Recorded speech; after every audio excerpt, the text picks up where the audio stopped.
If you've ever struggled to send your scheduling link quickly, this video will make it super easy.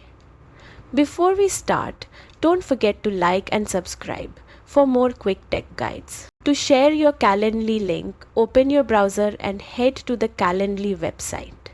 Log in with your email, Google or Microsoft account, whichever you've set up. Once you're on the home page, you'll see your scheduling page link right there. Now, here's the simple part. Click on the share button next to your link. Calendly gives you options to copy it directly or share it through email and other platforms. If you hit copy, the link goes straight to your clipboard, ready to paste into an email, text message, or even your professional email signature. That's it. In just a few clicks, you've got your Calendly link ready to send anytime, making scheduling smoother for you and your clients. If this guide helped, tap that like button and subscribe for more quick tutorials. Happy scheduling!